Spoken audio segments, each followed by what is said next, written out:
ದೇವರ ಶಕ್ತಿಯನ್ನು ಆಧಾರ ಮಾಡಿ ನನ್ನ ಬೋಧನೆಯಲ್ಲಿ ಪ್ರಸಂಗದಲ್ಲಿ ಬಲವಹಿಸುವ ವಾಕ್ಯಗಳನ್ನು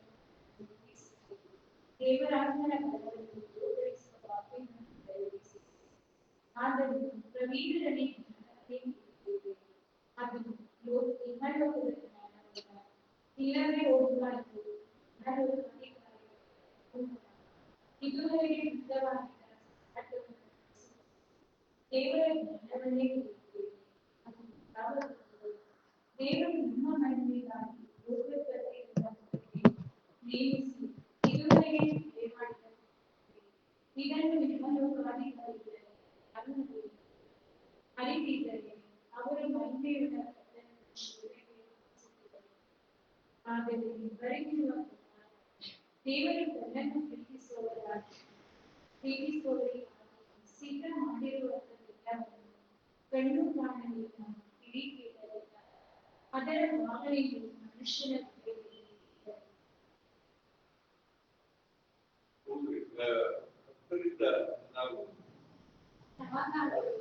ದೇವರು ತನ್ನ ಆತ್ಮನ ಮೂಲಕ ಆ ಆತ್ಮನು ಎಲ್ಲಾ ವಿಷಯಗಳನ್ನು ದೇವರ ಅಗಾಧವಾದ ವಿಷಯಗಳನ್ನು ಪರಿಶೋಧಿಸುವ ಮನುಷ್ಯನ ಹೊರಗಿನ ಆಲೋಚನೆಗಳು ಅವನಲ್ಲಿರುವ ಜೀವಾತ್ಮತೆಗಳನ್ನು ಮತ್ತಾರಿಗೆ ತಿಳಿಯುವುದು. ಹಾಗೆಯೇ ದೇವರ ಆಲೋಚನೆಗಳನ್ನು ದೇವರ ಆತ್ಮನೆ ಹೊರತು ಬೇರೆ ಯಾರೂ ಬೆಳೆಸುವುದಿಲ್ಲ. ನಾವು ಪ್ರಾಪಂಚಿಕ ಆತ್ಮವನ್ನು ಹೊಂದದೆ ದೇವರು ನಮಗೆ ಕಾಣಿಸುವುದಿಲ್ಲ ಕೃಪಾವರಗಳನ್ನು ದೇವರಿಂದ ಬಂದ ಆತ್ಮವನ್ನೇ ಹೊಂದಿದೆ. ಇವುಗಳನ್ನು ಮನುಷ್ಯ ಜ್ಞಾನ ಕಲಿಸಿದ ಮಾತುಗಳಿಂದ ಕೇಳದೆ ದೇವರ ಆತ್ಮನೇ ಕಲಿಸಿಕೊಟ್ಟ ಮಾತುಗಳಿಂದ ಹೇಳಿ ಆತ್ಮ ಸಂಬಂಧವಾದವುಗಳನ್ನು ಆತ್ಮನಿಗೆ ಯುಕ್ತವಾದ ರೀತಿಯಲ್ಲಿ ಪ್ರಾರಂಭ ಮನುಷ್ಯನು ದೇವರಾತ್ಮನ ವಿಷಯಗಳನ್ನು ಹೇಳಬಹುದಾದ ಅವು ಅವನಿಗೆ ಹುಚ್ಚು ಮಾತಾಗಿ ತೋರುತ್ತದೆ. ಅವು ಆತ್ಮ ವಿಚಾರದಿಂದ ಹಿರಿಯರಾಗಿ ಅವು ಅವನು ಮಗುಗಳನ್ನು ಬಯಸಲಾಗುವುದು. ದೇವರ ಆತ್ಮದಿಂದ ನಡೆಸಿಕೊಳ್ಳುವವನು ಎಲ್ಲರನ್ನು ವಿಚಾರಿಸಿಕೊಳ್ಳುತ್ತಾನೆ. ಆದರೆ ಇವನನ್ನು ಯಾವನಾದರೂ ವಿಚಾರಿಸಿ ತಿಳುಕೊಳ್ಳುವುದಿಲ್ಲ. ಕರ್ತನ ಮನಸ್ಸನ್ನು ತಿಳ್ಕೊಂಡು ಆತನಿಗೆ ಉಪದೇಶಿಸುವವನಾಗಲಿ ಎಂದು ಬರೆಯುವುದರಿಂದ ನಮಗಾದರೂ ಕ್ರಿಸ್ತನ ಮನಸ್ಸು ಇಲ್ಲಿ ಈ ಅಧ್ಯಾಯದಲ್ಲಿ ಸ್ವಲ್ಪ ಮಟ್ಟಿಗೆ ಅವರು ಪರಿಶುದ್ಧಾತ್ಮನು ದೇವರ ಜ್ಞಾನವಾಗಿದ್ದಾನೆ. ಆ ಜ್ಞಾನ ನಾವು ಅರ್ಥ ಮಾಡಿಕೊಳ್ಳುವುದನ್ನ ನಾವು ಯಾವ ರೀತಿಯಲ್ಲಿ ಪರಿಶುದ್ಧಾತ್ಮನು ನಮ್ಮಲ್ಲಿದ್ದಾನೆ ಅಂತ ಹೇಳುವಾಗ ಅದು ಏನು ಯಾವ ರೀತಿಯಲ್ಲಿ ಆ ಜ್ಞಾನ ನನ್ನಲ್ಲಿ ದೇವರಾತ್ಮ ಜ್ಞಾನ ಬಹಳ ಒಂದು ಬಹಳ ಪ್ರಾಮುಖ್ಯವಾದ ಜ್ಞಾನ ಯಾವುದು ಪರಿಶುದ್ಧಾತ್ಮದಿಂದ ನನಗೆ ದೇವರ ಜ್ಞಾನ ಯಾವುದು? ಯೇಸು ಕ್ರಿಸ್ತರು ನಮಗೋಸ್ಕರವಾಗಿ ಏನನ್ನ ಮಾಡಿದ್ರು? What he has done for us. ಕ್ರಿಸ್ತನು ನಮಗೋಸ್ಕರವಾಗಿ ಏನನ್ನ ಮಾಡಿದ್ರು? ಅದನ್ನ ಒಂದು ವೇಳೆ ನಮಗೆ ಪ್ರಕಟ ಆಗಿದ್ರೆ ಸೊ ಪರಿಶುದ್ಧಾತ್ಮ ಜ್ಞಾನ ನಮ್ಮಲ್ಲಿ ದೇವರು ಎಂಬುದಾಗಿ. ಯಾಕಂದ್ರೆ ರೂಪಿನಲ್ಲಿ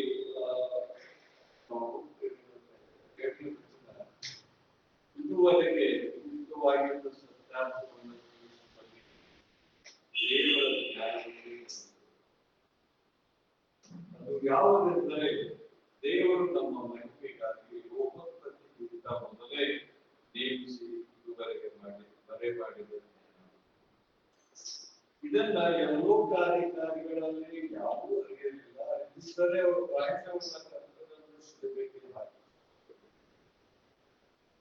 ಈಗ ದೇವರ ಆತ್ಮನ ಜ್ಞಾನ ನಮ್ಮನ್ನು ಇದೆ ಅಂತ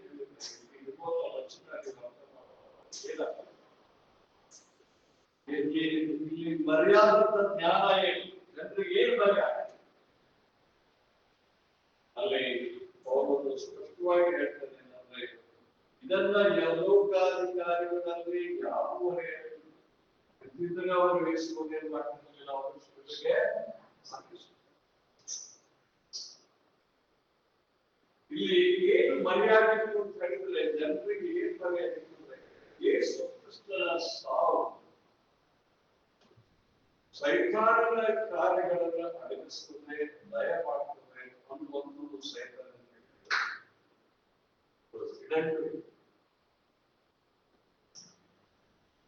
ಯೇಸು ಕ್ರಿಸ್ತನ ಶಿಲುಬೆಯ ಮರಣದ ರಹಸ್ಯ ದೇವರು ಸೈತಾನನಿಗೆ ಬಯಲ. ಅದಕ್ಕೆ ಲೋಕ ಅಧಿಕಾರಿಗಳು ಹೇಳುವಾಗ ಅಲ್ಲಿ ಸೈತಾನನನ್ನ ಅವನ ಸೈನ್ಯವನ್ನ ತೆಗೆಯುವವರನ್ನ ಯೇಸು ಕ್ರಿಸ್ತನ ಶಿಲುಬೆಯ ಸಾವು ತನಗೆ ಮುಳುವಾಗ್ತದೆ ಅಂತ ಹೇಳಿ ಯಾರಿಲ್ಲ ಸೈತಾನನಿಗೆ ಗೊತ್ತಾಗ್ತದೆ.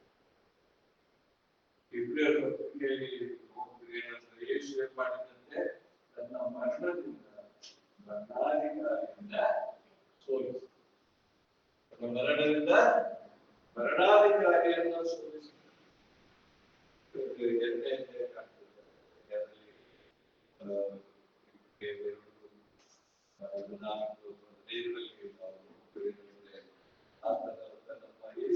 ಮರಣ ಏನ್ ಮಾಡ್ತಿದ್ರೆ ಮರಣಾಧಿಕಾರಿಯನ್ನ ಅದು ಸೋಲಿಸಿದ್ರು ಎಂಬುದಾಗಿ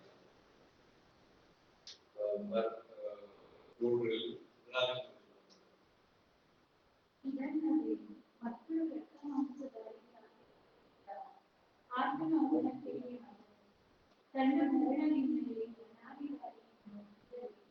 ಸೈತಾನನನ್ನು ಅಡಗಿಸಿಕೊಳ್ಳುವ ಮರಣ ಭಯದ ರುಚಿಯಿಂದ ತಮ್ಮ ಜೀವಮಾನದಲ್ಲಿ ದಾಸತ್ವದೊಳಗಿದ್ದವರನ್ನು ಬಿಡಿಸಿ ಅವರಂತೆ ರಕ್ತ ಮಾಂಸ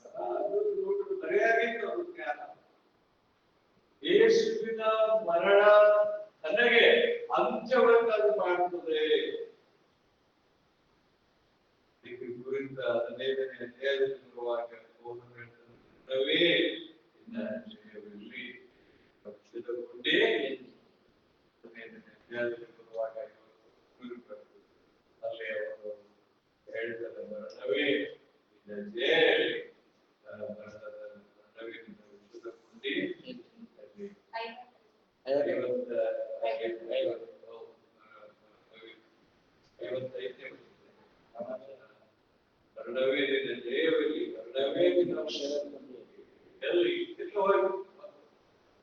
ಸೈತಾನನಿಗೆ ಮರೆಯಾಗಿತ್ತು. ಪರಿಶುದ್ಧಾತ್ಮನ ಒಂದು ವಿಶೇಷವಾದ ಜ್ಞಾನ ಏನಂತಂದ್ರೆ, ಪರಿಶುದ್ಧಾತ್ಮರು ತ್ರಯೇಕ ದೇವರು ತನ್ನ ಮಗನನ್ನ ಲೋಕಕ್ಕೆ ಏಕೆ ಕಳುಹಿಸಿದ, ಯಾಕೆ ಕಳುಹಿಸಿದ ಅನ್ನುವಂಥದ್ದು ಆತನಿಗೆ ಗೊತ್ತಿತ್ತು. ಅದನ್ನ ಆ ದೇವರು ಏನ್ ಮಾಡಲಿಲ್ಲ ಅಂದ್ರೆ ಪೂರ್ಣ ಪ್ರಕಟ ಮಾಡಲಿಲ್ಲ. ಅದೇ ಒಬ್ಬರು ಕೇಳಿ ಸ್ವಲ್ಪವಾಗಿ ದೇವರು ಏನ್ ಮಾಡಿದಂತೆ ಭಾಗವಾಗಿ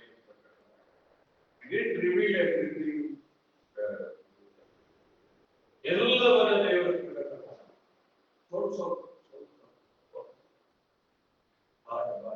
ಯೇಸು ಕ್ರಿಸ್ತನು ಬರುವಾಗ ಅದು ಪೂರ್ಣವಾಗಿ ಪ್ರಕಟವಾಗಿದೆ. ಅದನ್ನ ಅಪೊಸ್ತಲರು ಅದಕ್ಕೆ ಅವರು ಮುಂದೆ ಬರುವಾಗ ನಾವು ನೋಡ್ತೇವೆ, ದೇವರ ಆತ್ಮದಿಂದ ನಡೆಸಿಕೊಳ್ಳುವವನು ಎಲ್ಲವನ್ನು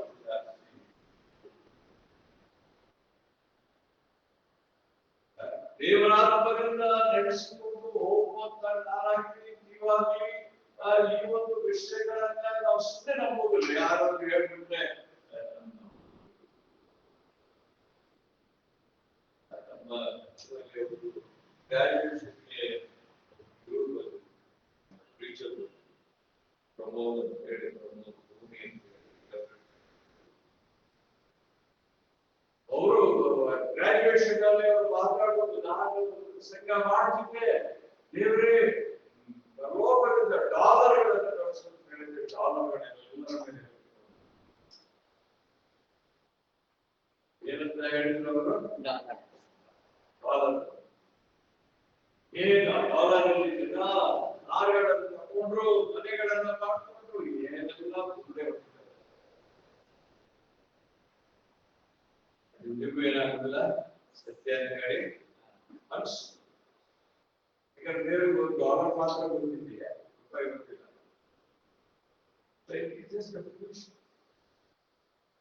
ದೇವರಾತ್ಮನಿಂದ ನಡೆಸಿಕೊಳ್ಳುವವರು ಎಲ್ಲವನ್ನೂ ವಿಚಾರಿಸ್ತಾರೆ. ಹೌದಾ, ಇನ್ನೊಬ್ಬ ಬೈಬಲ್ ಹೇಳ್ಬಿಟ್ಟು ಏನೋ ಹೇಳ್ಬಿಟ್ಟ ಅದನ್ನ ಏನ್ ಮಾಡ್ಲಿಕ್ಕೆ ಆಗುದಿಲ್ಲ ನಮಗೆ. ನೀವು ಏನೇ ವಾಕ್ಯ ಕೇಳ್ರಿ, ಏನೇ ಮಾಡ್ರಿ, ನೀವು ದೇವರ ವಾಕ್ಯ ಇಟ್ಕೊಂಡು ದೇವರಾತ್ಮನ ಜ್ಞಾನದಿಂದ ಅದನ್ನು ಆಲೋಚನೆ ಮಾಡಬೇಕು. ಹೇಳುವಂತ ಮಾತು ದೇವ ಸುಮ್ಮನೆ ಇದನ್ನು ಮಾಡ್ಬೇಕಾದ್ರೆ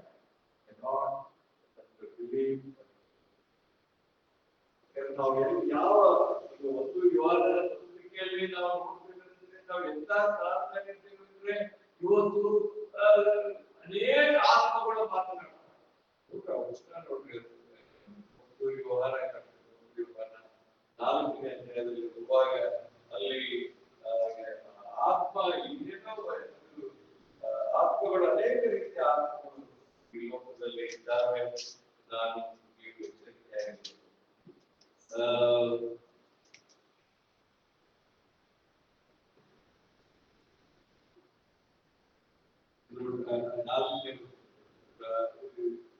ಇಲ್ಲ, ನಾನು ಮೊದಲು ಅನೇಕ ಮಂದಿ ಸುಳ್ಳು ಪ್ರವಾದಿಗಳು ಲೋಕದೊಳಗೆ ಬಂದಿರುವುದರಿಂದ ನೀವು ಆತ್ಮನ ಆಯ್ದ ನುಡಿಗಳು ದೇವರಿಂದ ಪ್ರೇರಿತವಾದವು ಎಲ್ಲವೂ ಎಂದು ರಕ್ಷಿಸಬೇಕು. ನೋಡಿ, ಅಲ್ಲಿ ಯೋಹಾನನು ಎಫೆಸದವರಿಗೆ ಬರೆದಿದ್ದಾನೆ, ಎಫೆಸ ಸಭೆಯವರಿಗೆ ಬರೆದಿದ್ದಾನೆ. ಏನಂದ್ರೆ ಅನೇಕ ಮಂದಿ ಸುಳ್ಳು ಪ್ರವಾದಿಗಳು ಲೋಕದೊಳಗೆ ಬಂದಿದ್ದಾರೆ. ಅದು ಅವರೇ ಹೇಳಿದ್ದಾರೆ.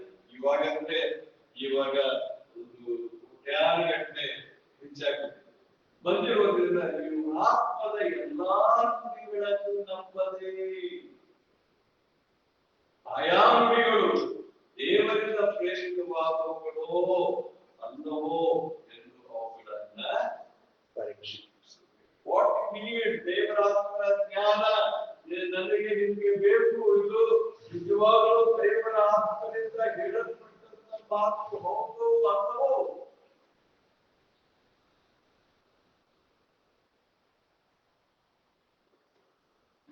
ದೇವರ ಆತ್ಮನ ಜ್ಞಾನ ನನಗೆ ನಿಮಗೆ ಬಹಳ ಕಷ್ಟ. ಅದರ ಜ್ಞಾನವನ್ನ ನಾವು ಹೀಗೆ ಏನಂದ್ರೆ ನೀವು ವಿಶೇಷವಾಗಿ ತಿಳ್ಕೊಳ್ಬೇಕಾದ್ರೆ ಈ ಜ್ಞಾನ ಯಾರನ್ನ ಮಹಿಮೆಪಡಿಸಬೇಕು? ಯಾರನ್ನ ಮಹಿಮೆಪಡಿಸಬೇಕು? ಯಾರನ್ನ? ಯೇಸು ಕ್ರಿಸ್ತನನ್ನ ಈ ಜ್ಞಾನ ಮಹಿಮೆಪಡಿಸಬೇಕು. ಆತನ ಶಿಲುಬೆಯನ್ನು ಮಹಿಮೆಪಡಿಸುವುದು, ಆತನ ಸಾವನ್ನನ್ನು ಮಹಿಮೆಪಡಿಸುವುದು, ಆತನ ಮರಣವನ್ನ, ಪಾಪದ ಪರಿಹಾರವನ್ನು ಏನಂತ ಹೇಳಿದ್ರೆ ಅದು ಮಹಿಮೆಪಡಿಸುವುದು, ಆತನ ಪುನರುತ್ಥಾನವನ್ನು ಅದು ಮಹಿಮೆಪಡಿಸುವುದು, ಆತನ ಎರಡನೇ ಬರುವಿಕೆಯನ್ನು ಮಹಿಮೆಪಡಿಸುವುದು. ಅದನ್ನ ನೀವು ಗಮನಿಸಿ. ಓದಿದ ವ್ಯವಹಾರನ ಪತ್ರಿಕೆ 2ನೇ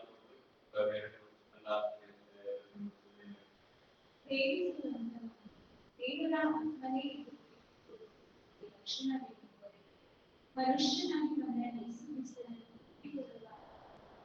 ದೇವರಿಂದ ಪ್ರೇರಿತವಾದ ಯೇಸುವನ್ನು ಒಬ್ಬರೇ ಇರುವ ದೇವರಿಂದ ಪ್ರೇರಿತವಾದ ಅದು ಕ್ರಿಸ್ತ ವಿರೋಧಿಯ ಆತ್ಮವಾಸಿ. ಅದು ಬರುವ ದೇವರನ್ನು ನೀವು ಪ್ರೀತಿಗಲ್ಲ, ಈಗ ನೀವು ಯೇಸು ಕ್ರಿಸ್ತನನ್ನ ಅಜ್ಞಾನ ಮಾಡಿಬಿಟ್ಟು ಪವಿತ್ರಾತ್ಮನಿಂದ ನಾನು ಪ್ರವಾದನೆ ಹೇಳ್ತಿದ್ದೇನೆ, ಪವಿತ್ರಾತ್ಮನಿಂದ ನಾನು ಭವಿಷ್ಯ ಹೇಳ್ತಿದ್ದೇನೆ ಹೇಳುವಾಗ ಯಾರನ್ನು ಮಹಿಮೆಪಡಿಸಬೇಕದು? ಯೇಸು ಕ್ರಿಸ್ತನನ್ನ. ಏನಾಗ್ತದೆ ಹೆಚ್ಚಿನವರು ಯಾರನ್ನ ಮಹಿಮೆಪಡಿಸ್ತಾರೆ? ಹೇಳುವವರು ನನ್ನೇ ಯಾರನ್ನ ಮಹಿಮೆಪಡಿಸ್ಕೊಳ್ತಾನೆ? ಈ ಪ್ರೊಜೆಕ್ಟ್ ಸಿಗ್ತದೆ. ನಾನು ಹೀಗೆ ಮಾಡಿದೆ, ನಾನು 40 ದಿವಸ ಉಪವಾಸ ಮಾಡಿದೆ.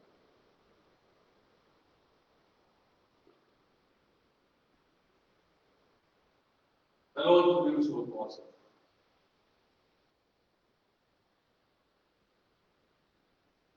ಮಾಡಿಲ್ಲ ಅಂತಲ್ಲ, ಕೆಲವೊಬ್ರು ಮಾಡಿದ್ದಾರೆ, ಗೊತ್ತಿದೆ, ಕೆಲವೊಬ್ರು ಮಾಡಿದ್ದಾರೆ. ಹೋಗಿ ಬೆಟ್ಟದಲ್ಲೇ 40 ದಿವಸ ಇದ್ದು ಉಪವಾಸ ಇದ್ದು ಪ್ರಾರ್ಥನೆ ಮಾಡಿದ್ದಾರೆ. ಆದ್ರೆ ಕೆಲವೊಬ್ರು ಸುಮ್ಮನೆ ಏನ್ ಮಾಡ್ತಾರೆ ಅಂದ್ರೆ ಅಮ್ಮನ್ನ ಪ್ರೊಜೆಕ್ಟ್ ಮಾಡಲಿಕ್ಕೆ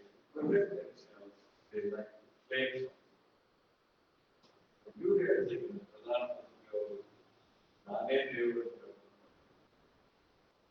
ಪ್ರೊಜೆಕ್ಟಿಂಗ್ ಅವರ್ಸ್ ಯಾರನ್ನ ಪ್ರೊಜೆಕ್ಟ್ ಮಾಡ್ತೇವೆ, ದೇವರಿಂದಲೇ ನಾನು ಬಂದಿದ್ದೇನೆ, ನಾನೇ ದೇವರು. ದೇವರು ಅನೇಕ ಪರಿಶುದ್ಧಾತ್ಮನ ಈ ಒಂದು ಹಿಡಿದು ಆರಾಧನೆ ಮಾಡುವಂತ ಹೇಳುವಂತ ಬಹಳಷ್ಟು ಪ್ರಸಂಗಿಗಳನ್ನ ನಾವು ನೋಡಿದ್ದೇವೆ. ಇವತ್ತು ಕೊನೆಗೆ ಅಲ್ಲಿ ಎಲ್ಲಿ ಬಂದುಬಿಡ್ತಾರಂದ್ರೆ ಯೇಸು ಕ್ರಿಸ್ತ ಆಗಲಿಲ್ಲ, ನಾನೇ ಯೇಸು ಕ್ರಿಸ್ತ, ನಾನೇ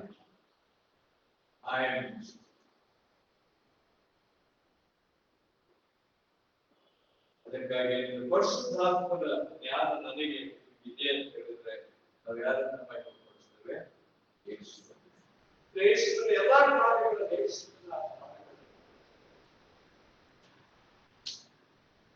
ನಾವು ಹಾಡುವಂತ ಹಾಡುಗಳನ್ನು ಯಾರನ್ನ ಮಹಿಮೆಪಡಿಸ್ತೇವೆ? ಬನ್ನಿ, ಯಾರನ್ನ ಮಹಿಮೆಪಡಿಸ್ಕೊಳ್ತೇವೆ? ನಮ್ಮ ಹಾಡುಗಳಲ್ಲೇ ನಾನು ಹೆಚ್ಚಾಗಿ ಎಷ್ಟು ನಿನ್ನನ್ನು ಪ್ರೀತಿ ಮಾಡ್ತೇನೆ, ಯಾರನ್ನು ಮಹಿಮೆಪಡಿಸ್ಕೊಳ್ತೇವೆ? ಎಷ್ಟು ಯೇಸು ಸ್ವಾಮಿ ನನ್ನ ಪ್ರೀತಿ ಮಾಡಿದಂತಲ್ಲ, ಯಾರನ್ನ ನಾನು ಎಷ್ಟು ಪ್ರೀತಿ ಮಾಡ್ತೇನೆ, ನಾನು ಎಷ್ಟರ ಬಂದರೂ ಕೊಡುವುದಿಲ್ಲ, ಯಾರನ್ನ ಮಹಿಮೆಪಡಿಸ್ಕೊಳ್ತೇವೆ? ನಮ್ಮ ಹಾಡುಗಳು ಇವತ್ತು ನೋಡ್ರಿ, ಯಾಕಂದ್ರೆ ನಾನು ಅನ್ನುವಂತ ಹಾಡುಗಳೇ ಯೇಸು ಹೋಗ್ಬಿಟ್ಟ, ಯೇಸುವಿನ ಶಿಲುಬೆ ಹೋಗ್ಬಿಡ್ತು, ಯೇಸುವಿನ ಪುನರುತ್ಥಾನ ಹೋಗ್ಬಿಡ್ತು, ಯೇಸುವಿನ ಸಂಕಷ್ಟಗಳು ಶ್ರಮೆಗಳು ಹೋಗ್ಬಿಡ್ತು.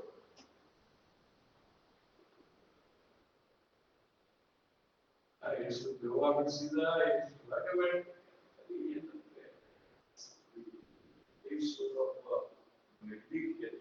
ಮ್ಯಾಜಿಷಿಯನ್ ಆಗಿ ನಮ್ಮ ಆರ್ಥಿಕ ಯೇಸುವನ್ನು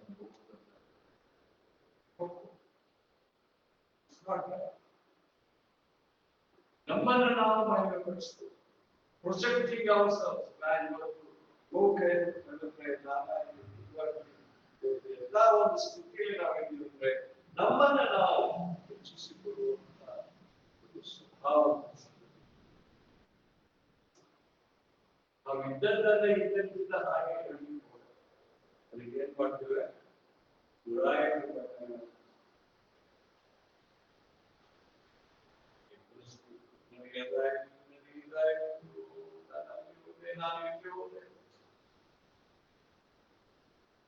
ದೇವರ ಜ್ಞಾನ ಇರುವಂತ ಮನುಷ್ಯ, ದೇವರ ಜ್ಞಾನ ಇರುವಂತ ದೇವರ ಆತ್ಮನಿಂದ ಹೊಂದಿದಂತ ಜ್ಞಾನ ಅಂದರೆ ಯೇಸುವನ್ನು ಅವರಿಗೆ ಮರೆಯಾಗಿತ್ತು. ಅಧಿಕಾರಿಗಳಿಗೆ, ಹಲವಾರು ಅಧಿಕಾರಿಗಳಿಗೆ, ಸೈತಾನನಿಗೆ ಏನು ಮರೆಯಾಗಿತ್ತು? ಅದು ಅವರಿಗೆ ಮರೆಯಾಗಿತ್ತು. ಅದಕ್ಕೆ ಆ ವಚನ ದೇವರು ನನ್ನನ್ನ ಪ್ರೀತಿಸುವವರಿಗಾಗಿ ಸಿದ್ಧ ಮಾಡಿರುವುದೆಲ್ಲವನ್ನೂ ಕಂಡು ಕಾಣಲಿಲ್ಲ, ಕಿವಿ ಕೇಳಲಿಲ್ಲ, ಭಾವನೆಗಳು ಇದ್ರೆ ನಾವು ಯೇಸು ಕ್ರಿಸ್ತನ ಮರಣದ ಮುಖಾಂತರವಾಗಿ ದೇವರೊಬ್ಬ ಮನುಷ್ಯನನ್ನ ಹೇಗೆ ಬಿಡುಗಡೆ ಮಾಡುತ್ತಾನೆ, ಹೇಗೆ ಅವರಿಗೆ ಪರಲೋಕವನ್ನು ಕೊಡ್ತಾನೆ, ಹೇಗೆ ಅವರಿಗೆ ನಿತ್ಯ ಜೀವವನ್ನು ಕೊಡ್ತಾನೆ, ಹೇಗೆ ಅವರಿಗೆ ಪರಲೋಕದಲ್ಲಿ ಕೂರಿಸ್ತಾನೆ, ಅವರಿಗೆ ನರಕದ ಶಿಕ್ಷೆ ಆಗುವುದಿಲ್ಲ ಅನ್ನುವಂತ ಆ ಒಂದು ವಿಷಯ ಯಾರಿಗೋಸ್ಕರ ದೇವರು ಮಾಡಿದ್ದಾರೆ? ನನ್ನನ್ನ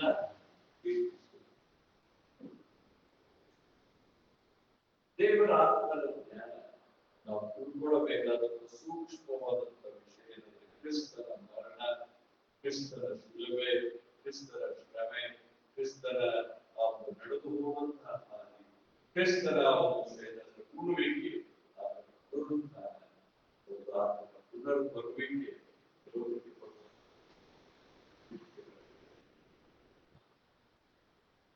ನನ್ನನ್ನು ನಿಮ್ಮನ್ನು ದೇವರ ಬಳಿಗೆ ತಂದದ್ದು ಯೇಸು ಕ್ರಿಸ್ತರ ಶಿಲುಬೆಗೆ. ನನ್ನನ್ನು ನಿಮ್ಮನ್ನ ಪರಿಶುದ್ಧಾತ್ಮನ ಬಳಿಗೆ ತಂದದ್ದು ಯೇಸು ಕ್ರಿಸ್ತರ. cannot go from that. ನಾವು ಆತನನ್ನು ಬಿಟ್ಟು ಪರಿಶುದ್ಧಾತ್ಮನನ್ನೇ ಆರಾಧನೆ ಮಾಡ್ತಿರ್ಬೇಕಾಗ, ನಾವು ಯೇಸು ಕ್ರಿಸ್ತನನ್ನು ಬಿಟ್ಟು ಬರೀ ತಂದೆಯಾದ ದೇವರನ್ನು ಆರಾಧನೆ ಮಾಡ್ತಿರ್ಬೇಕಾಗ, ಅದಕ್ಕೆ ಯೇಸು ಕ್ರಿಸ್ತನು ಸ್ಪಷ್ಟವಾಗಿ ಹೇಳ್ತಾನೆ, ನಾನೇ ಮಾತು, ನಾನೇ ಸತ್ಯ, ನಾನೇ ನನ್ನ ಹೊರತು ಯಾರು ತಂದೆ ಬಳಿಗೆ ಬರಲ್ಲ.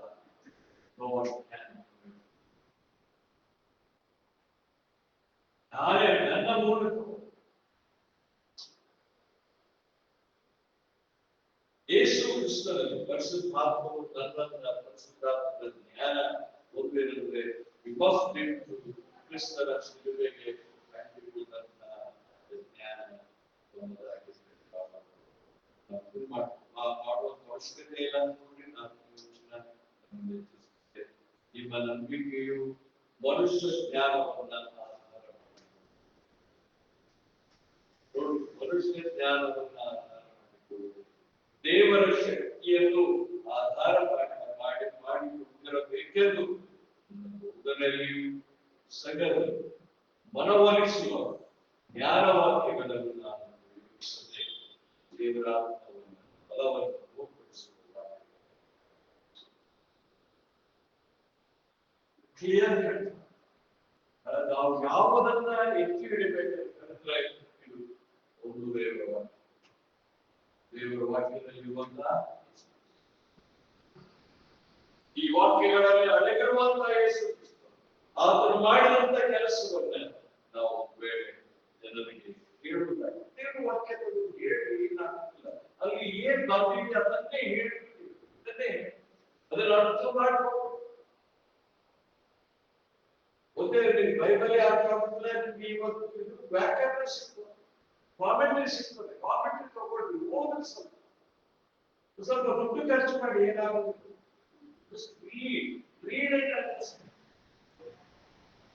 ಅನೇಕ ಸಾರಿ ನಿಮಗೆ ಓದುವುದರಿಂದ ಎಲ್ಲ ಅರ್ಥ ಆಗುತ್ತೆ. ಯಾರಾದ್ರೂ ಹೇಳ್ಬೇಕು ಇನ್ನ ನಿಮ್ಗೆ ಯಾರು ಸಿಗ್ತದೆ, ನಾವೇನೋ ವಾರ್ತೆಯಲ್ಲಿ ಸ್ವಲ್ಪ ಸಮಯ ಕೊಡ್ತೀವಿ, ಅಭ್ಯಾಸ ಮಾಡಿದ್ರೆ ಆಮೇಲೆ 10ನೇ ವರ್ಷದಿಂದ ನಮಗಾದರೂ ದೇವರ ಆತ್ಮನ ಮೂಲಕ ಅದನ್ನು ಈಗ ನನಗೊಂದು ಪ್ರಶ್ನೆ, ಆತ್ಮದ ಮೂಲಕ ಆತ್ಮದ ಮೂಲಕ ಎರಡರಲ್ಲಿ ಏನು ವ್ಯತ್ಯಾಸ?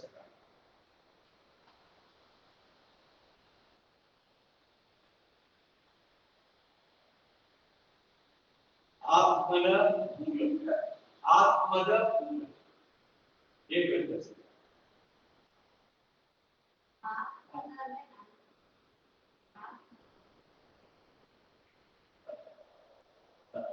ಅಂದ್ರೆ ಇದು ನೀವು ಅರ್ಥ ಮಾಡ್ಕೊಳ್ಬೇಕು. ಆತ್ಮನ ಅಂದ್ರೆ ಪರಿಶುದ್ಧಾತ್ಮ ಏನಾಗಿದ್ದಾನೆ? ವ್ಯಕ್ತಿಯಾಗಿದ್ದಾನೆ. ಏನಾಗಿದ್ದಾನೆ? ವ್ಯಕ್ತಿ. ಅನೇಕರು ಆತ್ಮನ ಬರೀ ಶಕ್ತಿ ಅಂತಾರೆ, ಎಷ್ಟು ಪವಿತ್ರ ಆತ್ಮನ ಬರೀ ಶಕ್ತಿ ಅಂತಾರೆ. ಅವರು ಏನು ಉಪಯೋಗ ಮಾಡ್ತಾರೆ? ಆತ್ಮ ಅಂತಾರೆ. ಯಾಕಂದ್ರೆ ಆತ್ಮದ ಹೇಳಿದ್ರೆ ಅದು ವ್ಯಕ್ತಿಯನ್ನು ಸೂಚಿಸುವುದಿಲ್ಲ, ಅದು ಒಂದು ಶಕ್ತಿಯನ್ನು ಸೂಚಿಸುತ್ತದೆ. ಆತ್ಮದ ಬಲದಿಂದ ಅದಕ್ಕೆ ನೀವು ನೋಡ್ಬೇಕು, ದೇವರ ಆತ್ಮನು ವ್ಯಕ್ತಿಯಾಗಿದ್ದಾರೆ.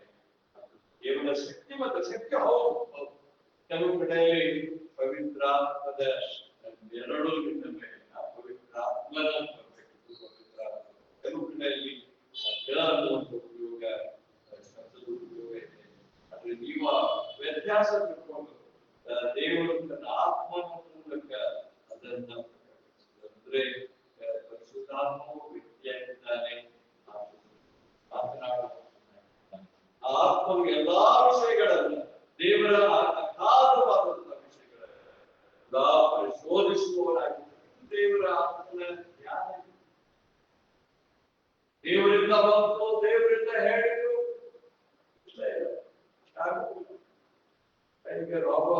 ಓರಲ್ ರಾಬರ್ಟ್ ಅಂತ ಹೇಳಿ ದೊಡ್ಡ ದೇವರ ಸೇವೆ, ದೊಡ್ಡ ದೇವರು.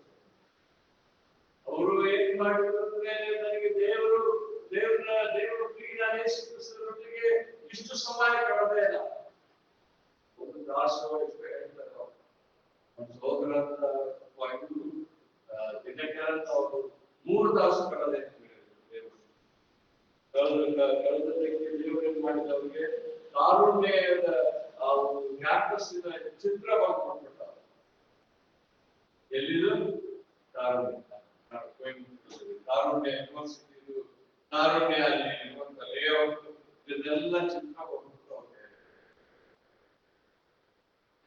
ಓರಲ್ ರಾಬರ್ಟ್ಸನ್ ಅವ್ರಿಗೆ ದೇವರು ಹಾಗೆ ಒಂದು ದೊಡ್ಡ ಇದನ್ನ ಕಾಣಿಸಿದ್ರು. ಅವ್ರು ಏನ್ ಮಾಡಿದ್ರು ಅಂದ್ರೆ ಆಸ್ಪತ್ರೆ ಎಲ್ಲಿ ಕಟ್ಟಿದ್ರು? 220 ಬೆಡ್ಗಳ ಆಸ್ಪತ್ರೆ, ಸ್ಪೆಷಾಲಿಟಿ ಹಾಸ್ಪಿಟಲ್. ಯಾಕೆ ಏನ್ ಮಾಡಿದ್ರೆ? ಏನ್ ಮಾಡಿದವ್ರಿಗೆ ಏನ ನಡೀಲಿಲ್ಲ. ಅವ್ರೇನಾದ್ರೂ ಇದರ ಮುಖಾಂತರವಾಗಿ ಬರುವ ಹಣವನ್ನ ನಾನು ದೇವರ ಸೇವೆಗೆ ಉಪಯೋಗಿಸ್ತಾರೆ, ನಡೀಲಿಲ್ಲ, ಎಲ್ಲ ಲಾಸ್ ಆಯ್ತು. ಅದನ್ನ ಇದನ್ನು ಮಾಡಿದ್ರು, ಜೂಜಾಡುವಂತ ಸ್ಥಳವನ್ನಾಗಿ. ಜೂಜಾಟದಲ್ಲಿ ಏನು ಲಾಭ ಬರುತ್ತದೋ ಅದನ್ನು ನಾನು ದೇವರು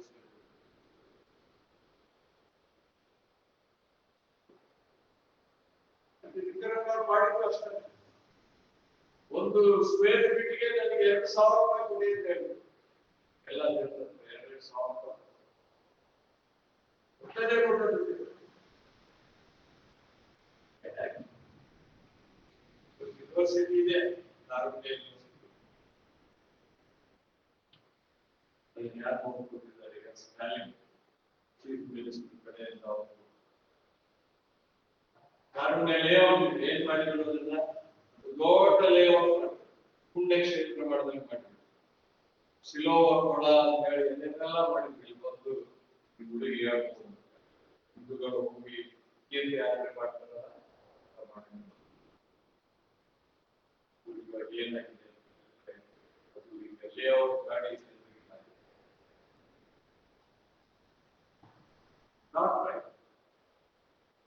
ದೇವರ ಏನ್ ಮಾಡ್ತಾನಂತೆ ಅಗಾಧವಾದ ವಿಷಯಗಳನ್ನ. ನನಗೆ ಅಭಿಮಾನ ಇದೆ, ಯಾಕಂದ್ರೆ ನಾನು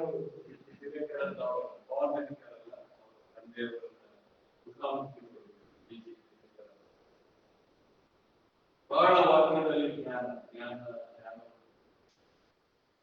ಬಾಯ್ಪಾಠ ತುಂಬಾ ಮಾಡಿದ್ರು.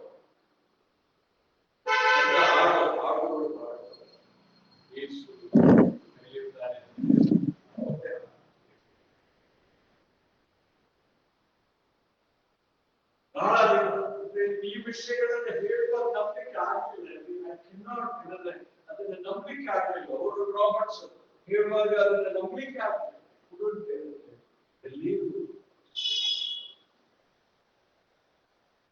ಪರಿಶೋಧಿಸಬೇಕು ವ್ಯಕ್ತಿಯನ್ನ. ನಾವು ಏನಂದ್ರೆ ಅವರನ್ನು ಕ್ರಿಟಿಸೈಸ್ ಮಾಡೋದಂತಲ್ಲ, ಆ ವ್ಯಕ್ತಿ ಹೇಳುವಂಥದ್ದು ಯಾಕೆ ಇಲ್ಲಿಗೆ ಹೋಗ್ತಾ ಬರ್ತಾ ಇದೆ. ಯೇಸು ಕ್ರಿಸ್ತನ ಶಿಲುಬೆ ಮನುಷ್ಯ ಯಾರನ್ನ ಕೊಡ್ತಿದ್ದಾನೆ? ನನ್ನನ್ನ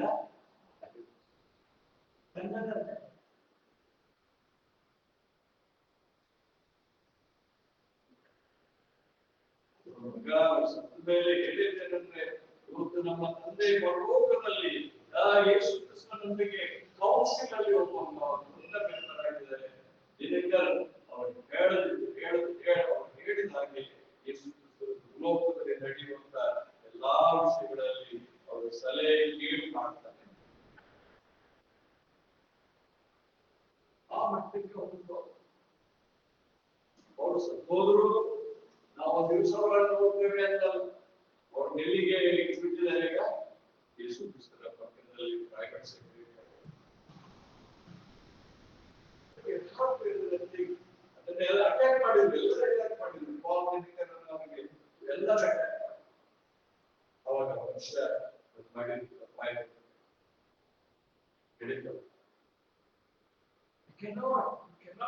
ಆಯುಷ್ಯನಿಗೆ ಇತ್ತು ದೇವರ ಆತ್ಮನು ನನ್ನನ್ನು ಇರುವುದಾಗಿದ್ರೆ ಆಳವಾದ ವಿಷಯ ಜ್ಞಾನ ನನ್ನಲ್ಲಿದೆ. ಆಳವಾದ ವಿಷಯಗಳನ್ನ ನಾವು ತಿಳ್ಕೊಳ್ಳುವುದಕ್ಕೆ ಪರಿಶ್ರಮಿಸ್ತೇವೆ. ಆಮೇಲೆ ಹಾಗೆಯೇ ದೇವರ ಆತ್ಮನ ದೇವರ ಆಲೋಚನೆಗಳನ್ನ ದೇವರ ಆತ್ಮನೇ ಹೊರತು ಬೇರೆ ಯಾರು ನಮಗೆಲ್ಲರೂ ನಾನು ಹೇಳುವುದು ಸೇನೆ ಕೆಲಸರೆ ನಾವು ಬಹಳ ಫುಲಿಶ್ ಆಗಿ ಮೂರ್ಖತನದಲ್ಲಿ ಅನೇಕ ತೀರ್ಮಾನಗಳನ್ನು ಮಾಡ್ತೇನೆ. ಪರಿಶುದ್ಧಾತ್ಮನು ನಮ್ಮಲ್ಲಿ ಬಂದ ಹಾಗ ಜ್ಞಾನ ನಮ್ಮಲ್ಲಿ ಕಳೆದ ಹಾಗ ನಾವು ದೇವರ ಆಮೇಲೆ ನೋಡಿ 12 ನಾವು ಪ್ರಾಪಂಚಿಕ ಆತ್ಮವನ್ನು ಹೊಂದದೆ ದೇವರು ನಮಗೆ ದಯಪಾಲಿಸಿರುವ ಕೃಪಾವರಗಳನ್ನು ತಿಳ್ಕೊಳ್ಳುವುದಕ್ಕಾಗಿ ದೇವರಿಂದ ಬಂದ ಆತ್ಮವನ್ನೇ. ಹಾಗಾದ್ರೆ ನಮ್ಮಲ್ಲಿರುವ ವರಗಳನ್ನು ತಿಳ್ಕೊಳ್ಳುವಂತಹ ಜ್ಞಾನ ಎಲ್ಲಿಂದ ಬರ್ತದೆ? ದೇವರ ಯಾವ ಯಾರು ಹೇಳೋ ಅವಶ್ಯಕತೆ ವರಗಳನ್ನ ನಿಮಗೆ ದೇವರ ತಿಳಿಸಿಕೊಟ್ಟ ಮಗನೇ ಮಗನೇ ಈ ವರ ಕೊಟ್ಟಿದ್ದೇನೆ.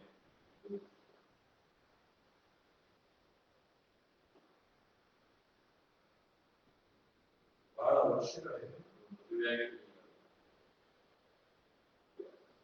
ತಪ್ಪುಗಳನ್ನು ಮಾಡ್ತಾ ಇದ್ದೇನೆ.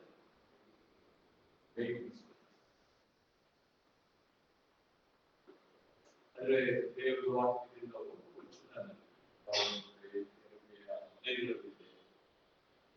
ಒಂದು ಮಾತು ನನಗೆ ದೇವರು ನಿನ್ನ ಬಾಯಿಂದ ಹೊರಸು ಮಾತುಗಳನ್ನು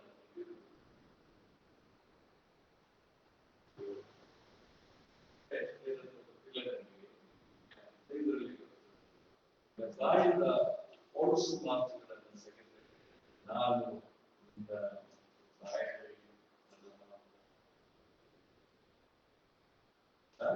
ಇಲ್ಲಿದೆ 19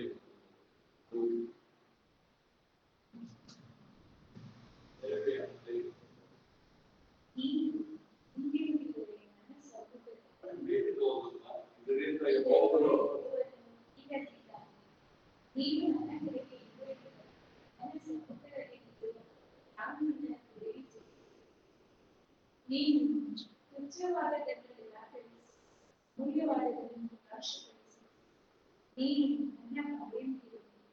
ಜನರು ನಿನ್ನ ಕಡೆಗೆ ತಿರುಗಿಕೊಳ್ಳುವರು, ನೀನು ಅವರ ಕಡೆಗೆ ತಿರುಗಬೇಕು. ಇದು ಪವರ್ಫುಲ್ ಆಗಿ ಬಂದಿದೆ ನನ್ನ ಜೀವನದಲ್ಲಿ. ನಿನ್ನ ಬಾಯಿ ಏನನ್ನ ನಿರಾಕರಿಸು ಅಥವಾ ಮಾಡು ಗೋವಾ ನಾಲ್ಗೆ ಇನ್ನ ನನ್ನ ತಾಯಿನ ನನ್ನಿಂದ ನಿನ್ನ ನುಡಿಗಳನ್ನ ಹೇಳಿಸ್ತದೆ. ಆದ್ರೆ ನೀನು ಜನರ ನುಡಿಗಳ ಏನ್ ಮಾಡಲ್ಲ ದಾರಿನ ಹಿಡಿಯುವುದಕ್ಕೆ ಅಡ್ವೊಕೇಟ್ ಬಾಯಿ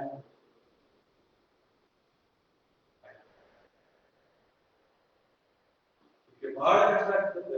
ಸರಿ ಏನಾದ್ರು ಸುಳ್ಳು ಹೇಳಲೇಬೇಕು ಅನ್ನುವಂಥ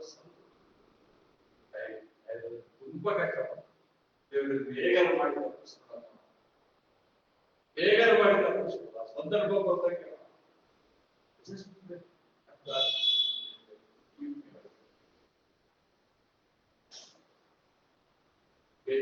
ಯಾರ್ಯಾರು ಬೀಜದಲ್ಲಿ ಅವ್ರಿಗೆ ನೋವು ಮಾಡಬೇಕು ಅನ್ನುವಂಥ ಮಾತುಗಳು ಹೇಳ್ಬೇಕಂದ್ರೆ ಬಹಳ ಜನರಿಂದ ಬಹಳ ಕಷ್ಟ.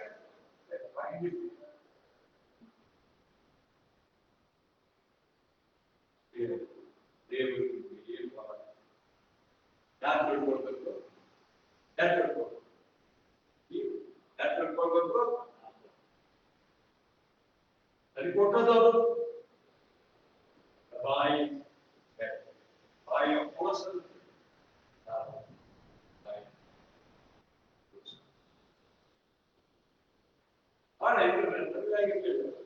ಸುಮಾರು ವೇಳೆ ನನ್ನ 24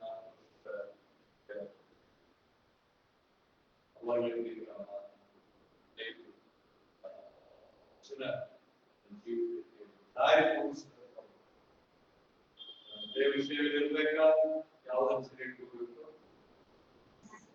ಬಾಯನ್ನ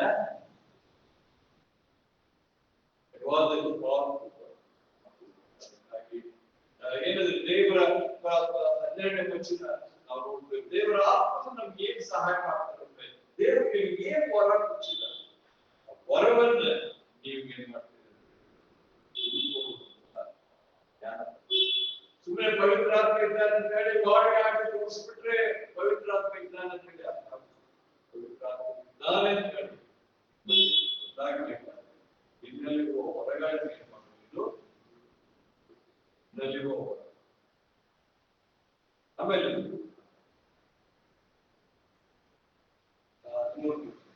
ಇವುಗಳನ್ನು ಭವಿಷ್ಯ ಜ್ಞಾನವು ಕಲಿಸಿದ ಪಾಪಗಳಿಂದ ಇರದೆ ದೇವರ ಆತ್ಮನೇ ಕಲಿಸಿಕೊಟ್ಟ ಪಾಪಗಳಿಂದ ಹೇಳಿ ಆತ್ಮ ಸಂಬಂಧವಾದವರನ್ನ ಆತ್ಮವಾದ ಪರಿಶುದ್ಧಾತ್ಮನಿಗೆ ಹೆಚ್ಚು ಪರಿಶುದ್ಧಾತ್ಮನು ಈ ವಾಕ್ಯಗಳನ್ನು ಹೇಳುವಾಗ ದೇವರಿಗೆ ಜ್ಞಾನ ಶುದ್ಧವಾದ ಸಭೆಗೆ ಸಭೆಯ ಅಭಿವೃದ್ಧಿಗೋಸ್ಕರವಾಗಿ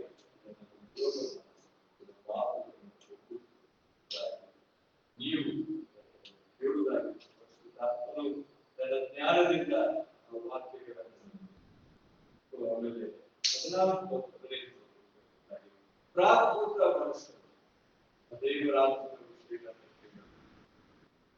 ಅವು ಅವರಿಗೆ ಹುಚ್ಚು ಮಾತಾಡಿ ಅವು ಆತ್ಮ ವಿಚಾರದಿಂದ ತಿಳಿಯತಕ್ಕವುಗಳಾಗಿ ಅವನ್ನು ದೇವರಾತ್ಮನಿಂದ ನಡೆಸಿಕೊಳ್ಳುವವನು ಎಲ್ಲವನ್ನು ಆದರೆ ಇವನನ್ನು ಯಾವನಾದರೂ ವಿಚಾರಿಸ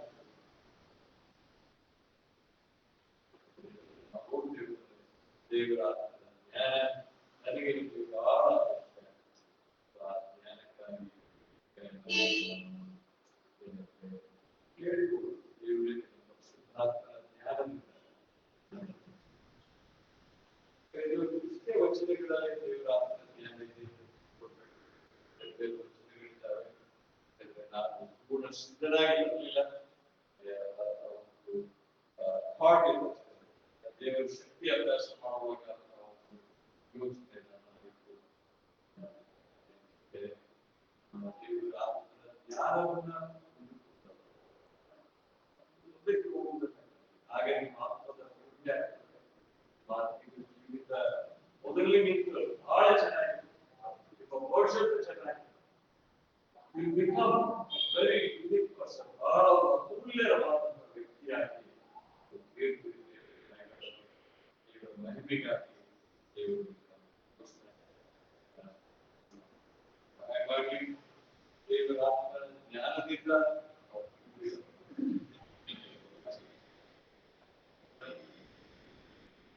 ಆತ್ಮನ ಜ್ಞಾನ ಎಲ್ಲರಿಗೂ ಕೊಡಬೇಕಾದ್ರೆ ಬಹಳ ಪ್ರಾಮುಖ್ಯವಾದದ್ದು ಏನಂದ್ರೆ ಕ್ರಿಸ್ತನನ್ನು ಮಹಿಮೆಪಡಿಸುವಂತ ಜ್ಞಾನ ದೇವರು ಮಾಡುವಗಳನ್ನೇ ಮಾಡ್ಕೊಂಡು ಹೋಗ್ಬೇಡಿ. ಆದ್ರೆ ನೀವು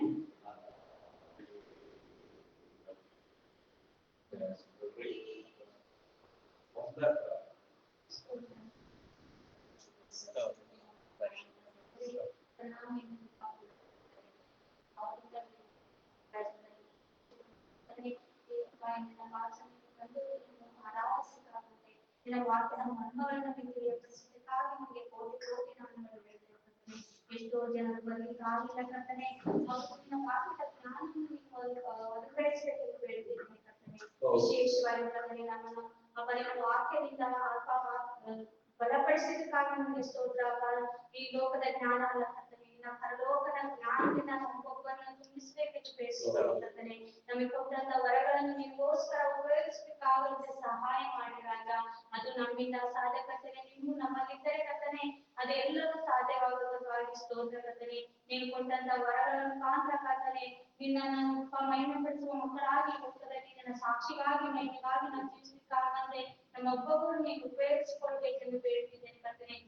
ನಿನ್ನ ಪರಲೋಕದ ಆತ್ಮನ ಜ್ಞಾನವನ್ನು ಒದಗಿಸಿಕೊಡುವೆ ರಾಜ. ನಿನ್ನ ಆತ್ಮನ ಜ್ಞಾನದಿಂದ ನಾವು ಒಳ್ಳೆಯದರ ಕೆಟ್ಟದರ ಬಗ್ಗೆ ತಿಳಿದುಕೊಳ್ಳುವಂತ ಪರಲೋಕದ ಜ್ಞಾನದಿಂದ ನಮ್ಮ ಒಬ್ಬೊಬ್ಬರು ತಿಳಿಯಪಡಿಸಿದ ರಾಜ. ನಮ್ಮ ಒಬ್ಬೊಬ್ಬರನ್ನ ಮುಟ್ಟಿದ್ದಕ್ಕಾಗಿ ನಿಮಗೆ ಸ್ತೋತ್ರ ಸಲ್ಲಿಸ್ತೇನೆ ಕರ್ತನೆ. ಅಂಕಲ್ ಮುಖಾಂತರ ಕರ್ತನೆ ನೀವು ತಿಳಿಯಪಡಿಸಿದಂತ ಒಂದೊಂದು ವಾಕ್ಯಗಳಿಗಾಗಿ ನಿಮಗೆ ಸ್ತೋತ್ರ ಸಲ್ಲಿಸ್ತೇನೆ ಕರ್ತನೆ.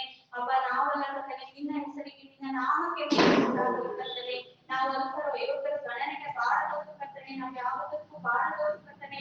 ತಿಪ್ಪೆಯಲ್ಲಿ ಬಿದ್ದಂತವರು ಕರ್ತನೆ. ನಿನ್ನ ಕಾಲಿನ ಧೂಳಿಗೆ ಸಮಾನರಾದಂತ ನಮ್ಮನ್ನು ಕರ್ತನೆ ನಿನ್ನ ಪಾದ ಸನ್ನಿಧಿಯಲ್ಲಿ ನಮ್ಮನ್ನು ಕರೆತಂದಿದ್ದಕ್ಕಾಗಿ ನಿಮಗೆ ಸ್ತೋತ್ರ ಸಲ್ಲಿಸುತ್ತೇವೆ ಕರ್ತನೆ. ಈ ಸಮಯದಲ್ಲಿ ಕೇಳಿದಂತ ವಾಕ್ಯಗಳನ್ನು ಕರ್ತನೆ ನಾವು ಅರಿತುಕೊಂಡು ಅದನ್ನು ಎಷ್ಟೇ ಲೋಕದಲ್ಲಿ ನಿನ್ನನ್ನು ಮಹಿಮೆ ಪಡಿಸುವ ಮಕ್ಕಳಾಗಿ ನಾವೆಲ್ಲರೂ ತಿಳಿಸಬೇಕಾದಂತ ನಮ್ಮೊಬ್ಬರು ಪ್ರೇರಿಸಿಕೊಳ್ಳಬೇಕೆಂದು ಕರ್ತನೆ. ಬಂದಂತ ನಮ್ಮನ್ನ ಎಲ್ಲರೂ ತೆಗೆದುಕೊಂಡು ನಿನ್ನ ನಾಮವನ್ನು ಮಹಿಮೆ ಪಡಿಸುತ್ತಾ ಈ ಪ್ರಾರ್ಥನೆಯನ್ನು ರಕ್ಷಕನು ಒಡೆಯನೂ ಆದಂತ ನಜರೇತಿನ ಯೇಸುವಿನ ನಾಮದಲ್ಲಿ ಬೇಡಿಕೊಳ್ಳುತ್ತೇವೆ ಕರ್ತನೆ.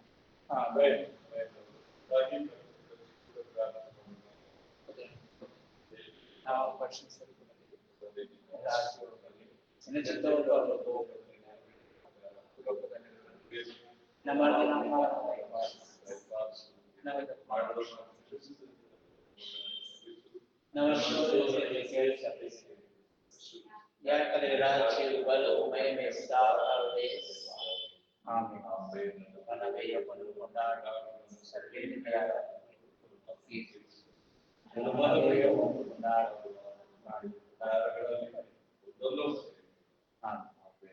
ಆಶೀರ್ವಾದವನ್ನ ವಿಶ್ವಾಸದಿಂದ ಎಲ್ಲ ಇರುವಂತ ನಮ್ಮ ಕರ್ತನಾದ ಯೇಸು ಕ್ರಿಸ್ತನ ಮಹಾಕೃಪೆಯು ತಂದೆಯಾದ ದೇವರ ವಿಶೇಷ ಪ್ರೀತಿ ಪರಿಶುದ್ಧ ಯೋಗ್ಯ ಸೇವೆಪಡಿಸುವ ವಾಸ ನಮ್ಮೆಲ್ಲರೊಂದಿಗೆ ನಮ್ಮ ಸಭೆ ಮತ್ತು ಯಾವಾಗ ಆಮೆನ್.